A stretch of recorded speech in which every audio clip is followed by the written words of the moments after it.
रिश्ता है मियाँ बीवी का, निकाह का जो कल कायम होना है। आप क्या नाम है तुम्हारा? अब्दुल सुभान। पूरा नाम अब्दुल सुभान है। सुभान नाम रख लेते हैं तो पूरा नाम ऐसे अब्दुल सुभान बनेगा। सुभान तो अल्लाह का सिफती नाम है, अस्माए सिफात में से है अब्दुल सुभान। तो कल इनका निकाह है, अल्लाह ताला अपने करम से कबूल फरमाए और इनके घर पे जो दुल्हन इनकी आ रही हैं उसके कदम के साथ अल्लाह ताला खूब बरकतें नाजिल फरमाए। और ये रिश्ता इतना अहम रिश्ता होता है। देखो, माँ बाप का रिश्ता रिश्तों में सबसे बड़ा होता है। कारी साहब, रिश्तों में माँ बाप का रिश्ता सबसे बड़ा होता है। भाई का रिश्ता भी बहुत बड़ा होता है। मगर आपको सुन के ताज्जुब होगा कि ये रिश्ते वो नहीं है जो शुरुआत में कायम हुए हैं। सबसे पहला रिश्ता माँ बाप का कायम नहीं हुआ है। सबसे पहला अगर कोई रिश्ता कायम हुआ है इंसानों में तो उस रिश्ते का नाम है निकाह का रिश्ता, मियाँ बीवी का रिश्ता। इससे पहले कोई रिश्ता। और फिर ये रिश्ता कहाँ कायम हुआ? जमीन पर नहीं बल्कि जन्नत में कायम हुआ है। जोर से बोलिए, कहाँ कायम हुआ है? सबसे पहला रिश्ता है ये, इससे पहले कोई रिश्ता नहीं है। हम सब के बाप हजरत आदम अलैहिस्सलाम जन्नत में तन्हा रहते थे तो अल्लाह के हुक्म ही से उनके दिल में ये बात आई कि कोई मेरी जिन्स से, जिन्स का मतलब होता है जो जिस चीज से मैं हूँ, यानी आग, मिट्टी, पानी, हवा, जैसा मैं हूँ इसी टाइप से कोई दूसरा भी हो जिससे मैं अपने मन की बातें कर सकूं। फरिश्ते थे हालांकि जन्नत में, हर तरह की नेमत थी जन्नत, तो आप जन्नत होती है तो, मगर वो कहते थे या अल्लाह कोई हो तो अल्लाह ताला ने उनकी दुआ कबूल की। एक दिन उनकी आंख लगी तो बाईं पसली से अल्लाह ताला ने हजरत हव्वा को पैदा फरमा दिया। हजरत हव्वा कौन है? बोलिए, हम सबकी माँ। बोलिए, कौन है? हम सबकी माँ। और हजरत आदम हम सबके बाप। तो सबसे पहला रिश्ता, अच्छा वहां जब हजरत हव्वा को उन्होंने जन्नत में देखा, जब उनकी जो है आंख खुली, वो मुकम्मल सोए भी नहीं थे बल्कि ये समझ लीजिए कि आधी नींद थी, आधे जाग रहे थे। हजरत हव्वा को उन्होंने जब देखा तो इंसानी फितरत के मुताबिक उन्होंने उनकी तरफ हाथ बढ़ाया। अल्लाह पाक ने फरमाया, आदम पहले तुम्हारा निकाह होगा। निकाह कायम हुआ तो ये पता ये चला कि ये वो रिश्ता है, ये कह लो कि ये वो रस्म है, निकाह की वो रस्म है जो जन्नत में कायम हुई है। तो हम भी इस तरह से निकाह को करें कि जन्नत का रंग नजर आना चाहिए, दोज़ख का नजर नहीं आना चाहिए। उसमें अभी उस दिन हम आए थे, शुएब थे, हमने मशवरा दिया था, मैंने कहा भाई देखो डीजे तो बंद हो ही गए अल्हम्दुलिल्लाह, बारात भी जाए तो सलीके के साथ। माशाल्लाह इन्होंने फिर मुझे बाज़ाब्ता सबूत भी दिए कि बारात गई थी शहबाजपुरा, मुझे याद है ना? शहबाजपुर ना ठेर नहीं, इधर ही शहबाजपुर ही गई थी, तुम भूल गए। हाँ, शहबाजपुर ही गई थी, मुझे याद है। शहबाजपुर बारात गई थी और माशाल्लाह जो दूल्हा थे उनके सर पे भी और जो दूल्हे के साथी थे उनके सर पे भी माशाल्लाह अमामा सजा हुआ था। तो वहां पर भी बड़ी तारीफ हुई गांव में, यार फुरसिंगा के लोग तो बड़े सलीकेमंद लोग हैं, और सलीकेमंद हैं भी माशाल्लाह। तो बारात इस सलीके के साथ गई कि लोगों ने उसकी तारीफ की। तो बारात कल भी जब जाए तो इस बात की बिल्कुल कभी परवाह मत किया करो। जैसे अब यहाँ पे आपने प्रोग्राम किया, मैं जानता हूँ इसकी जगह कोई दूसरा प्रोग्राम होता तो मजमा ज्यादा हो सकता था, लेकिन अभी भी ये काफी है, कम नहीं है ये। मेरी नजर में तो 2 लोग हों वो 10,000 से बेहतर हैं। हुजूर का जिक्र हो जाए, नाते हो जाए, मनक़बत हो जाए, तकरीर हो जाए, वाज़ो नसीहत हो जाए, ये सबसे अच्छी बात होती है। तो ये आपने बहुत अच्छा किया और माशाल्लाह हमारे सिकंदरपुर से चंदायन से भी हमारे अहबाब यहाँ पे चूँकि रिश्तेदारी भी है, और ये बहुत अच्छी बात मैं कहूँगा कि इन्होंने, हमारे डॉक्टर साहब ने ये बहुत अच्छा फैसला किया कि भाई जब अल्लाह ने खुशी दी है तो जिक्र भी अल्लाह और उसके रसूल ही का होगा, चाहे आदमी एक आए ना आए। और मेरे बारे में तो एक बात समझ लो, मैंने तो पहले भी कहा है, सईद अख्तर साहब हमारे तहजीब बैठे इधर अजीजम, हमारे कारी ततीक साहब, कारी मुख्तार साहब, हमारे हजरत मौलाना सदाकत साहब, मैंने बारहा कहा है, कभी मेरे बारे में मत सोचो कि उनके लिए 10,000 25,000 मजमा होना चाहिए तभी वो तकरीर करेंगे, या लाखों का मजमा हो तभी तकरीर करेंगे। अरे मैं तो वो हूँ कि मैंने एक आदमी के सामने भी तकरीर किया, यहाँ करीब में कैमरे लगे हुए हैं, नाम नहीं लूंगा, गाँव की बात खराब हो जाएगी। अभी ये शुरू की बात है, लेकिन मैंने तकरीर की है स्टेज पे। हम 5-6 लोग तो बेचारा अकेला बैठा था, तो मैं बोला यार तुम ऊपर ही आ जाओ, तुम नीचे क्यों बैठे। तो मुझे इस बात की कभी फिक्र ही नहीं होती है, मैं खाली ये थोड़ी सोचता हूँ कि मजमा ज्यादा ही हो, अरे एक दो आदमी भी हो सही तरीके से अल्लाह रसूल की बात सुन ले, वही काफी होता है, कोई परेशानी थोड़ी है। ये थोड़ी आदमी सोचे कि हम बड़े मजे में तकरीर करेंगे तो गलत सोच होती है। मोहब्बत से सुनने वाले लोग हो, उन तक दीन की बात पहुंच जाए। तो निकाह वो रिश्ता है जो कायम कहाँ हुआ, बोलो जन्नत में। आवाज है कहाँ कायम हुआ। इसीलिए उलमा ने, मुझे लगता है इसकी एक वजह ये भी रही होगी कि ये कहा है कि निकाह की रस्म मस्जिदों में होना चाहिए। कहाँ पर होना चाहिए? शादी हॉल में भी आप कर सकते हो, जहाँ बारात बैठती है स्कूल में या मैरिज हॉल में, वहां पर भी कर सकते हो, लेकिन बेहतर ये है कि निकाह की रस्म मस्जिद में करो, इसलिए कि मस्जिद भी एक तरह से जन्नत ही का नमूना है। नमाज पढ़ो, पहले तो नमाज का टाइम है तो नमाज पढ़ो, और उसके बाद फिर निकाह की रस्म। मस्जिद में फरिश्ते भी होते हैं, नमाजी सब बावुजू होते हैं, आप भी बावुजू हैं, इमाम साहब भी बावुजू हैं। जब निकाह की रस्म कायम होगी, इमाम दुआ करेंगे, सब आमीन कहेंगे, न जाने किसकी आमीन की बरकत से अल्लाह तेरे घर को फल फूलता बना। इसलिए मगर एक बात का ख्याल रखो, निकाह जब हो जाए तो खजूरों पे लड़ो, छुआरों पे लड़ो मत। अब लोगों ने बांटने बंद कर दिए, तबरुक बांटते हुए डरते हैं, चूंकि लोग झपट पड़ते हैं। मुसलमानों की हालत ये है कि खजूरों पे हम लोग लड़ते हैं, छुआरों पे लड़ते हैं। अरे जिसके जो नसीब में मिल जाएगा लड़ क्यों रहे हो भाई। मस्जिद के अदब का लिहाज रखो, वो अल्लाह का घर है, वहां तो बगैर जरूरत के बोलना भी जायज नहीं है, शोर शराबा करना कैसे जायज हो जाएगा। ये अल्लाह का घर है, अल्लाह के घर में तो बगैर वुजू के भी नहीं जाना चाहिए, बगैर जरूरत के। और बल्कि आप चले भी गए हो तो इसकी एतकाफ की नियत करो, नवैतु सुन्नतल एतकाफ ये कहो, तब बैठो अल्लाह के घर में, मस्जिद है वो। तो ये चूंकि रिश्ता कायम हुआ जन्नत में, इसलिए जन्नत का रंग नजर आना चाहिए। मैंने बहुत सारे लोगों को देखा है, जब उनके घर पे शादी होती है तो फिर वो नहीं सुनते अपने बाप की दादा की। मैं जानता हूँ घर में बड़े बूढ़े मना करते हैं बेहुदा कामों को, मगर वो नहीं सुनेंगे साहब, वो किसी की नहीं सुनेंगे। उन्हें तो जो बेहुदा काम करना है, नाच गाने का, ढोल ताशों का, बाजों का, गाजों का, शैतानियत का, वो करेंगे। मगर याद रखो, खुदा को नाराज करके न तुम्हारी शादी कामयाब हो सकती है और न तुम्हारी आखिरत कामयाब हो सकती है। यहाँ मुनासदा साहब इससे अपने यहाँ क्या बोलते हैं, ये अरे नंगली जो है, ये तो नंगलिया है, वो जो है बड़े हसनपुर रोड पे सैद नगली, वहां से बारात गई अमरोहा। वो नहीं माने, उन लोगों ने बड़ी शैतानियत की। जो चश्मदीद गवाह थे उन्होंने, मैं उनका नाम भी बता सकता हूँ मगर छोड़ो, नाम बताने की जरूरत नहीं। उन्होंने मुझे बताया, मौलाना साहब मैं उस शादी में खुद गया था, इधर से तूफान बदतमीजी की हद कर दी। और वो जो बुलेट में जो सिलेंसर बोलते हैं भैया, क्या बोलते हैं उसको, निकाल देते हैं और पटाखे हैं, वो मतलब शैतानियत करते हुए कि बताओ कोई दिल का पेशेंट है, कोई मरीज है, अभी उसके दिल पे अटैक हो सकता है, परेशानी हो सकती है, और फिर वो उसके गाड़ी के शीशे ओपन करके खोल के आधा इतना हिस्सा बाहर निकाल के नाचते हुए जा रहे थे। इधर से तो बारात चली गई, उधर से जब बारात वापस आई है तो उन्होंने बताया ऐसा भयंकर एक्सीडेंट हुआ कि जो लड़का जो दूल्हा बना था उसका भेजा सड़क पे बिखरा हुआ पड़ा था और पॉलिथीन में भर के लाए थे। खुशी के साथ दुनिया में हजारों गम भी होते हैं, जहाँ बजती है शहनाई वहाँ मातम भी होते हैं। खुदा अगर खुशियाँ देना जानता है तो मेरे भाई वो लेना भी जानता है। अगर वो तुम्हें मुस्कुराने का मौका देता है तो उसका शुक्र अदा करो, शैतानियत का काम ना करो। अल्लाह ही तो देने वाला है, अल्लाह ही हमारा माबूद और मस्जूद है, हम उसी की इबादत करें, उसका शुक्र अदा करें। ऐसी बात ना करें जिससे हमारा खुदा नाराज हो जाए, वरना याद रखना सुबह मगरूर को वो शाम भी कर देता है, शोहरत करके खत्म गुमनाम भी कर देता है। वक्त से आंख मिलाने की हिमाकत न करो, वक्त इंसान को नीलाम भी कर देता है। जो अपने बड़े बूढ़ों की बात नहीं मानते, उनके समझ में नहीं आती, तो याद रखो अल्लाह अगर इज्जत देना जानता है तो वो जिल्लत का तौक गले में लटकाना भी जानता है। इस बात को मत भूलो।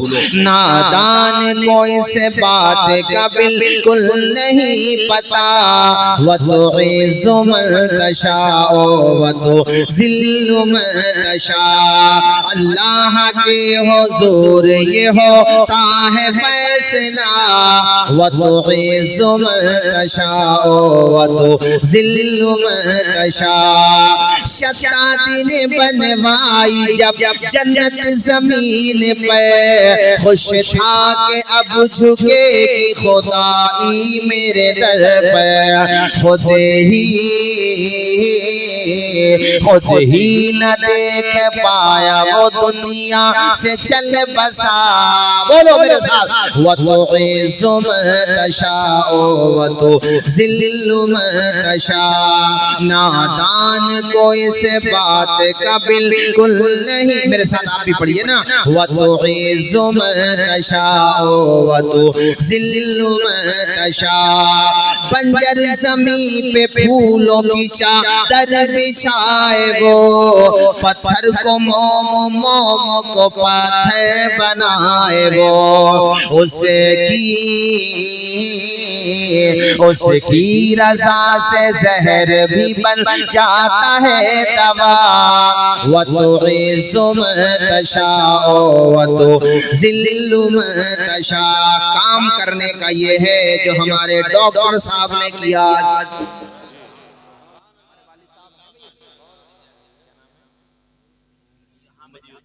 नाम मेरे ज़हन से निकल गया, यूसुफ भाई। हाँ देखो ये कितना अच्छा काम किया तदहीर भाई। देखो ये होता है समझदारी का काम, दिल खुश हो गया। और फिर अच्छा यहाँ पे जितने भी लोग आए, आखिर में दुआ और भी होगी। सब क्या दुआ कर रहे हैं, या अल्लाह कल जो शादी हो रही है उसमें अल्लाह बरकत अता, दोनों में मोहब्बत अता। सब लोग दुआ कर रहे हैं। ये दुआ दूसरे प्रोग्राम में मिलती, दूसरा प्रोग्राम होता तो मिलती। कई के तो सर फूटते, मोटरसाइकिलों से एक्सीडेंट अलग होते, ऐसे इस तरह के कार्यक्रम जो होते हैं यही तो होते हैं। और गुंडागर्दी अलग होती, नाम बदनाम अलग होता, उसमें भीड़ ज्यादा हो जाती। मैं मानता हूँ क्योंकि हम अपने वहां पे कहावत है कि नेकी एक कोस और बदी 100 कोस। हो सकता था भीड़ ज्यादा होती, मगर उसमें ये दुआएं न मिलती जो आज मिल रही है। अच्छा मैं कहता हूँ चलो ये भी मत करो, ठीक है कोई नहीं करता, कोई फर्ज वाजिब भी नहीं है, मगर फिर वो बेहुदा काम मत करो। बेहुदा काम किसी भी सूरत में नहीं करना चाहिए। अब आपने कितनी समझदारी का काम किया है। जो भी आलिम आ रहा यही दुआ कर रहा, और जहां खुदा रसूल का जिक्र हो, मंजूम शक्ल में हो या नसर की शक्ल में हो, वहां रहमत खुदा की बरसने लगती है मेरे साथियों। हैं ये काम कितना अच्छा किया, सुभान अल्लाह। मेरे भाइयों मैं आपको बताना चाहता हूँ, निकाह मेरे आका की बड़ी प्यारी सुन्नत है, बहुत ही प्यारी सुन्नत है। और आपसे कहूंगा बच्चियां जवान हो जाएं, बच्चे जवान हो जाएं तो पहली फुर्सत में शादी करने की तरफ ध्यान दो, और इसे आप मुश्किल न बनाओ, आसान करो। हम लोग मुश्किल बनाते चले जाते हैं। अरे सही दफ्तर तुमने हमारे वहां के खाने देखे? कहाँ देखा? जो शादी का खाना प्रोग्रामों में देखा, या खाना नहीं होता भंडारा होता है। अरे सुनो इधर सुनो, तुम्हारी तरफ कितना खाना बन जाता होगा जो शादी होती है? तो लगभग 1-2 क्विंटल या 24-24 क्विंटल बन जाता है। हाँ, और 10-15 क्विंटल तो एक नॉर्मल बात है। बात ये नहीं है, चलो ठीक है, कुछ चीजें हैं हम भी समझते हैं कि एक सब चीजों पर कंट्रोल नहीं होगा, लेकिन इजाफे नहीं करना चाहिए। मैं ये कह रहा हूँ इजाफे, बेटा साहब इजाफे तो नहीं करे हैं। अभी क़रारुद्दीन साहब मुझे बता रहे थे, पता नहीं कहाँ के बारे में भी, उन्होंने बताया कि समधी ने रिश्ता कायम होने के बाद जवाब में अपने समधी को तोहफे में ऐसी चीज दी है, मैं तुम्हारे सामने जिक्र क्यों ना, हंस हो गया। उन्होंने कारी अलाउद्दीन साहब जो अपने शहर मुफ्ती हैं, उन्होंने खुद मुझे बताया, और वो वहां पे गए थे तो वहां के लोग बता रहे थे, बोले यार यहाँ तो एक नया सिलसिला शुरू हो गया कि तो जब रिश्ता कायम हुआ तो जवाब में समधी ने समधी को बंदूक दी है।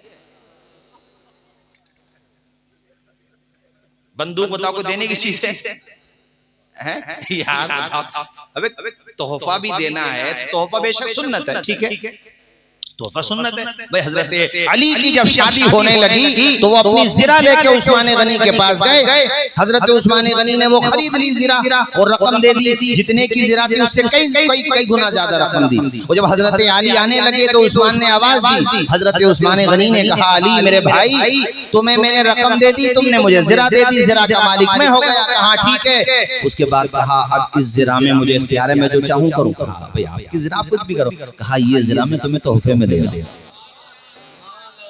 जरा झूम के बोलो, तो तोहफा देना तो सुन्नत है, मगर बंदूक कारी साहब बता रहे थे मुझे, बताओ क्या जहालत की बात है, ऐसी बेहूदियां मत करो। माशाल्लाह जैसे हमारे शोएब ने माशाल्लाह उस मरतबा हमने कहा, और वहाँ उसमें प्रोग्राम में थे, तुम तो थे कारी सदाक से, आप लोग भी थे, हमने उसमें कहा था रमजान से पहले आए, तो माशाल्लाह लोगों ने अमल किया। जलालपुर में मैं प्रोग्राम में गया, वहां से हसनपुर को बारात आई, उन लोगों ने भी अमल किया। आप लोग इसको लाजिम कर लो कि हमारे वहां से बारात जाएगी, कोई नाचता कूदता फांदता जाएगा तो न हम बारात में जाएंगे और न उसका निकाह पढ़ाया जाएगा। अबे तुम्हारे तरबूज हल्के क्यों हिल रहे हैं जवानों के? मैंने कोई तुम्हारे हिसाब से बात नहीं कही कि बोल क्यों नहीं रहे हो तुम लोग? नियत तुम्हारी दूसरी हो रही है क्या? तुम्हारे तो अब्बा न करन देंगे, हमें यकीन है। और माशाल्लाह तुमने तो खैर खुद अच्छा काम किया, मैं तो वैसे कह रहा हूं। मेरा कहने का मकसद ये है कि ये निजाम बना लो कि अगर बारात फुलसिंगा में कोई कूदते फांदते बंदरों की तरह नाचते कूदते आएगा तो पहले तो बात से समझाएंगे, न मानेगा बात से तो समझेगा लाश से। अरे सहमत हो? हाँ, ये एक दो का इलाज करना पड़ेगा, फिर काम हो जाएगा। और जहां तक मेरी आवाज जा रही हो, मैं सब जगह कह रहा हूं, अरे आज हम पे देखो फलस्तीन में कितना जुल्म हो रहा है, और फिर भी हमारी कौम अगर नाचे गाए तो हमें चुल्लू भर पानी में डूब के मर जाना चाहिए। अभी शेर सुनाया था ना वहाँ सही साहब ने, अरे यार उनका ईमान देखो, अरे हमारे तुम्हारे ईमान क्या है, फोटो कॉपी है, फोटो कॉपी हम। उनका ईमान देखो, सबका ईमान एक पल्ले में रखो और फलस्तीनियों का ईमान एक पल्ले में रखो तो उनका ईमान भारी पड़ जाएगा। अरे यहाँ ऑपरेशन कराने लोगों जरा सारी चोट लग जाए तो बगैर जब तक वो सुन न कर दे जगह को या इंजेक्शन न दे दे बेहोशी का, ऑपरेशन नहीं करा सकते तुम। और वहां तो मैंने कई बच्चों को देखा कि उनकी टांग फटी पड़ी है, खाने को रोटी नहीं है और बेहोश करने को जंक्शन नहीं है। अम्मा वो तो छोड़ो, उजाला करने को लाइट नहीं है, मोबाइल की टॉर्च जलाना पड़ रही है, डॉक्टर के हाथ कपकपा रहे हैं। मगर वो इमाम हुसैन का कैसा गुलाम है, जरा सारा बच्चा जब चीर फाड़ करते हैं और ऑपरेशन डॉक्टर करना शुरू करता है तो पता है वो बच्चा रोता नहीं है बल्कि कुरान मजीद की तिलावत करने लगता है, वो कुरान पढ़ने लगता है। और हम सोए हुए उम्मत मुस्तफा को वो जगा रहा है, वो जरा सा बच्चा एहसास दिला रहा है, अरे न घबराओ मुसलमानों, खुदा की शान बाकी है, अभी इस्लाम जिंदा है, अभी कुरान। एक तरफ तो वो लोग हैं कि उनके पास खाने को रोटी तक नहीं है। तुम्हें ये मैं झूठ नहीं बोल रहा हूँ, आप देख लो वीडियो, खुदा की कसम, रोटी तो रोटी यार, उनके पास तो पीने को पानी भी नहीं है, मगर फिर भी ईमान कितना मजबूत है। और हम इतना भी नहीं कर सकते कि हम बेहुदा रस्में खत्म कर दें। एक दिन मैं जा रहा था, हम नाम नहीं लेते किसी बस्ती का, यहाँ तो कैमरे लगे हुए, नहीं लगे हुए तब भी नहीं लेते, हम जा रहे थे, मैंने देखा यार लड़के नाच रहे हैं, मैंने मोटरसाइकिल रोकी तो खैर वो भाग, मैंने कहा हमें देख के क्या भागते हो यार, तुम्हें शर्म नहीं आती है? अपने मजलूम भाइयों का खून बहते हुए देख करके तुम ऐसे नाच रहे हो? तुम्हें, अरे तुम इतना तो कर ही सकते हो, कयामत के दिन अगर इन बच्चों ने तुम्हारा दामन थाम के पूछ लिया कि जब हमारा खून बहाया जा रहा था तो तुम नाच रहे थे, डीजों के आगे रीचों की तरह, क्या जवाब होगा? अरे हम उनके लिए कुछ नहीं कर सकते, कम से कम रो करके दुआएं तो कर सकते हैं, अपनी शादियों में इस्लाह तो कर सकते हैं, अल्लाह रसूल को राजी करने का काम तो कर सकते हैं। हम कम से कम उनसे ये तो कह सकते हैं कयामत के दिन भाइयों हमने तुम्हारे लिए कुछ नहीं किया, हम कर भी नहीं सकते थे, मगर जब भी दुआ करते थे अपने लिए दुआ बाद में करते थे, तुम्हारे लिए दुआ पहले करते थे। और ये बात हकीकत है। अरे साहब, अच्छा माशाल्लाह इस मस्जिद के इमाम साहब हैं मौलाना इलियास साहब, माशाल्लाह आज भी अल्हम्दुलिल्लाह हर मस्जिद में दुआ होती है। बोलो होती है नहीं होती है? और कितने भाई हैं जो माशाल्लाह दुआ करते हैं, अरे उनके लिए दुआ करो, है उनका ईमान देखो। मैंने, आपने भी देखोगा, मैंने कि अब तो आजकल तो नेट का दौर है, उसका मकान टूटा हुआ है, घर वाले सब शहीद हो गए, न माँ न भाई न बहन कोई न बचा, वो बच्चा यतीम हो चुका है। अरे ऐसे वक्त में तो बड़े कलेजे वाले का पित्ता भी पानी हो जाता है। हमारे हजरत मौलाना अब्दुल कय्यूम साहब तशरीफ फरमा है माशाल्लाह, ऐसे वक्त में बड़े बड़े बहादुर लोगों का पित्ता पानी हो जाता है। मगर मैंने उस बच्चे का वीडियो देखा कि अपने मकान के खंडरात पर बैठकर वो शिकवा नहीं कर रहा है, वो आंसू नहीं बहा रहा है, बल्कि वो कुरान मजीद की तिलावत करके एहसास दिला रहा है दुनिया का सामान रहे न रहे, सीने से लगा हुआ कुरान रहना चाहिए। और उन बच्चों ने, उन मजलूमों ने एहसास दिला दिया है कि कौम के लोगों कभी कुरान को न छोड़ो। उन जरा जरा से बच्चों ने उन माओं को सलाम करो।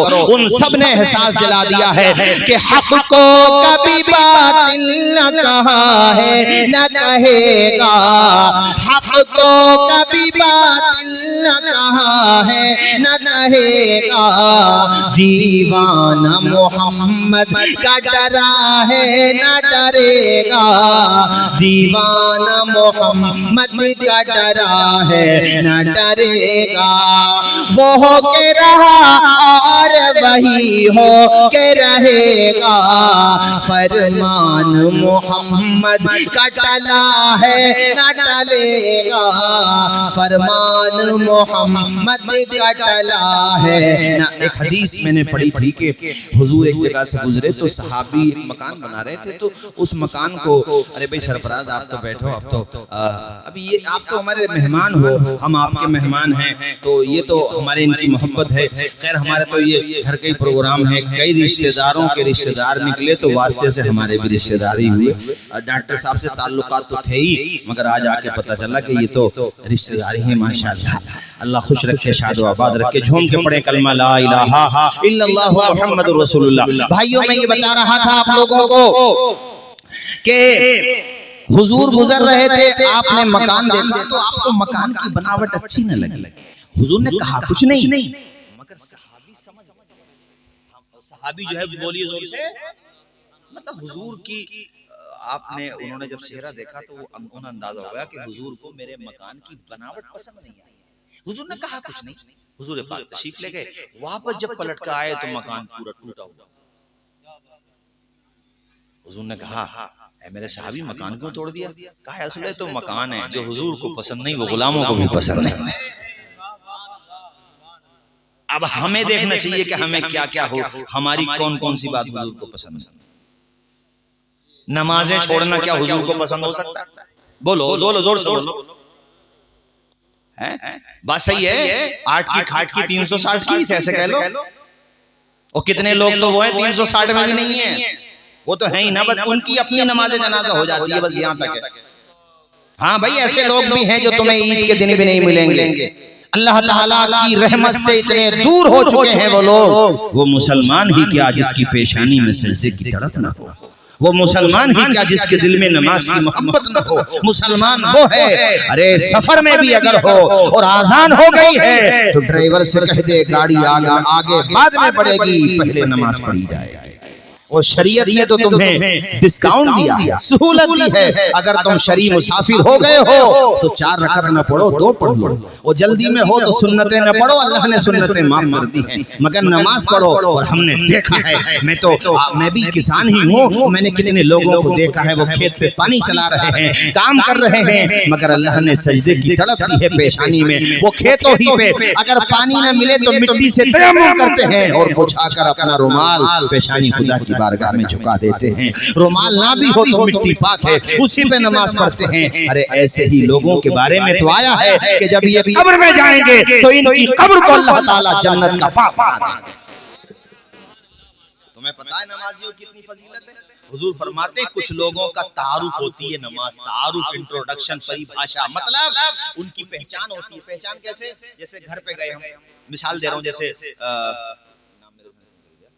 यूसुफ भाई ना, यूसुफ भाई की पहचान है नमाज, घर पे आए भाई यूसुफ भाई है, घर पे नहीं है, तो अब पूछने वाला जानता है कि यूसुफ भाई नमाजी, घर पे भी नहीं, अरे वो मस्जिद में होंगे यार, 1:30 बजे का टाइम है, अजान हो गई। इसको कहते हैं नमाज की पहचान। बेटी के घर पे गए, नमाजी की पहचान नमाज से होती है। बेटी घर पे गए, आसपास के मेहमान आ गए, अरे तुम्हारे अब्बा आए थे, घर पे नहीं है, तो बेटी इससे पहले कहे वो रिश्तेदार पड़ोसी वो घर वाला कह देता, अरे तुम्हारे अब्बा नमाज पढ़ने गए। जरा झूम के बोलो सुभान अल्लाह।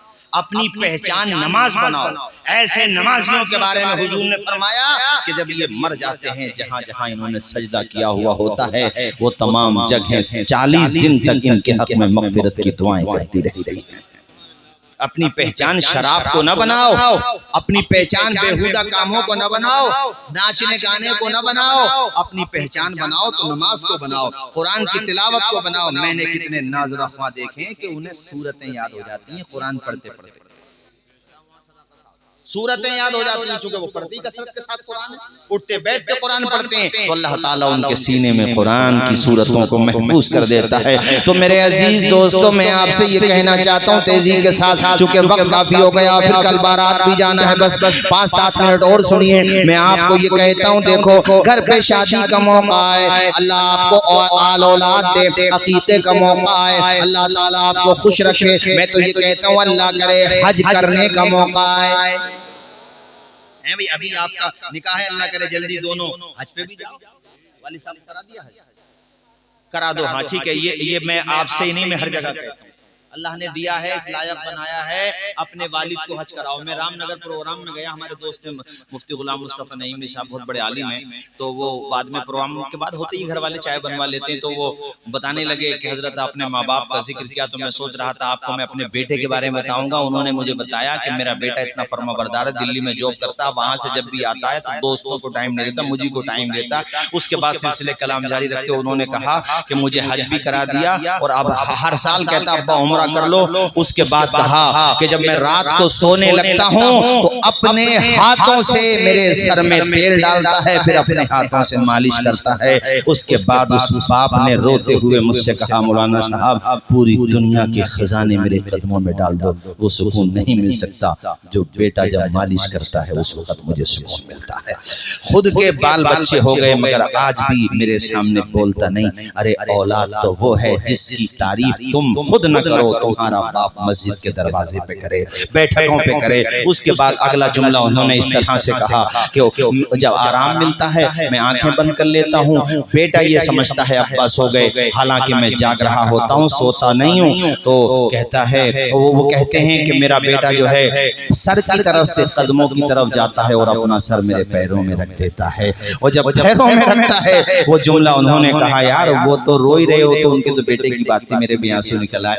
कहा मौलाना साहब आप यकीन मानना, जब पैरों में सर रखता है तो मेरी ढारस बन जाती है, और मैं उठता हूँ और अपने बेटे का सर अपनी गोद में रख के मालिक की बारगाह में हाथों को उठा के कहता हूँ, या अल्लाह मेरे बेटे को दुनिया की हर खुशी अता फरमा, या अल्लाह इसको जन्नत में ऊंचा मकाम अता फरमा। और उसके बाद उन्होंने ये जुमला कहा था मुझसे कि मैं ये भी दुआ करता हूँ कि अल्लाह हर बाप को ऐसी औलाद अता फरमा जैसी औलाद अल्लाह ने मुझे अता फरमा। सुनो भाई, क्या नाम बता रहे? अब्दुल सुभान। देखो भी दोस्त, हमारी एक बात मान लेना कल को, और मैं आपसे नहीं कह रहा हूँ, जिनकी शादी होने वाली है उन सबसे कह रहा हूँ। मैंने शायद उस दिन भी कहा था, जब दूल्हा बन जाओ तो अपनी वालदा यानी तुम्हारी जो अम्मी हैं उनका हाथ अपने सर पे, चूंकि जो तुम्हारे सर पे जो अमामा जो पगड़ी कह लो जो तुम दूल्हा बने हो वो सर पे बंधी हुई है, तो उस पगड़ी पे सबसे पहला अगर कोई हाथ रखा जाना चाहिए तो वो माँ बाप का हाथ रखा जाना चाहिए, क्योंकि जिस पगड़ी पे माँ बाप का हाथ रखा जाएगा उस पगड़ी को कोई उछाल नहीं सकता है, उस पगड़ी को कोई गिरा नहीं सकता है। मुनव्वर राना साहब खैर अब दुनिया में नहीं रहे, इंतकाल हो गया। वो 4 मिसरे पढ़ा करते थे माँ बाप के बारे में, मैं तुम्हें सुना दूं, हमारे कुछ गुनाहों की सजा भी साथ चलती है, अब हम तन्हा नहीं चलते, दवा भी साथ चलती है, अभी जिंदा है माँ मेरी, मुझे कुछ भी नहीं होगा, मैं घर से जब निकलता हूँ दुआ भी साथ चलती है।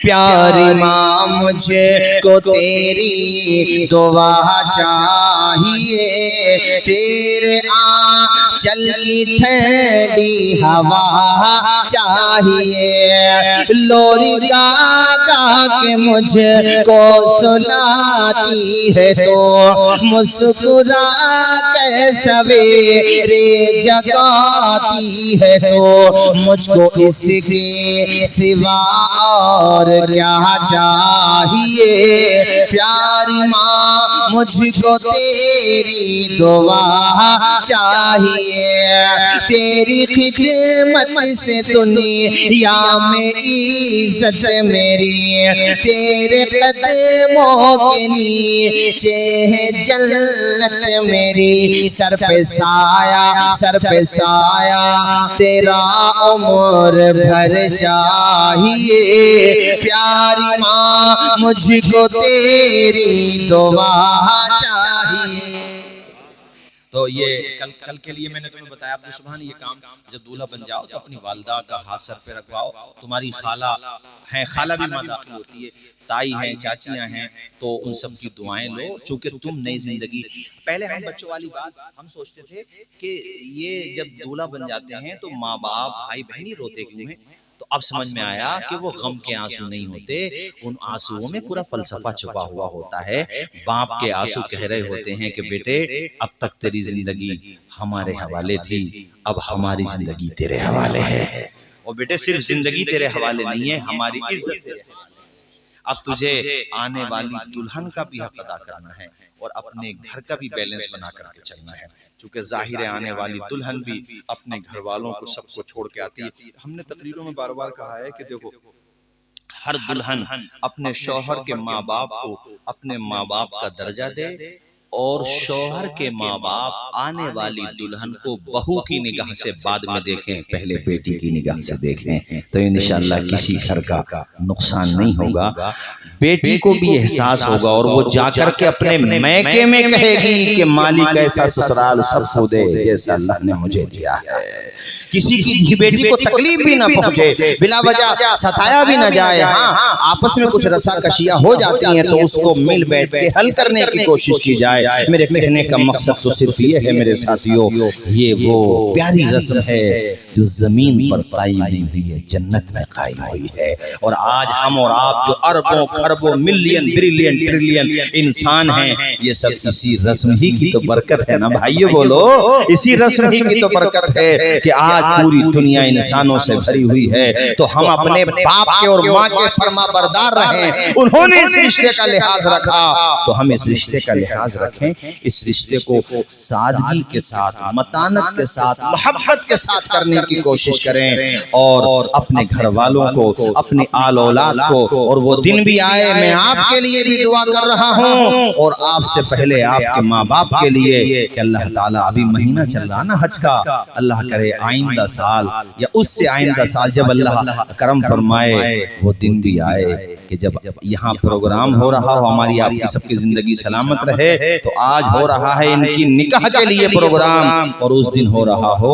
तुम्हारे मक्का शरीफ और मदीना शरीफ जाने के लिए प्रोग्राम। अरे ये तो हमारे, अरे क्या नाम है इनका, वारिस, अब्दुल वारिस। अरे भाई बिल्कुल चेंज हो गए अब्दुल वारिस, माशाल्लाह, मैं तो पहचान ही नहीं पाया। ये हमारे बस्ती ही के हैं, मदाले के भी हैं, ये हैं दोनों जगह के माशाल्लाह। अल्लाह खुश रखे, शादो आबाद रखे, हसनपुर के भी लोग हैं माशाल्लाह।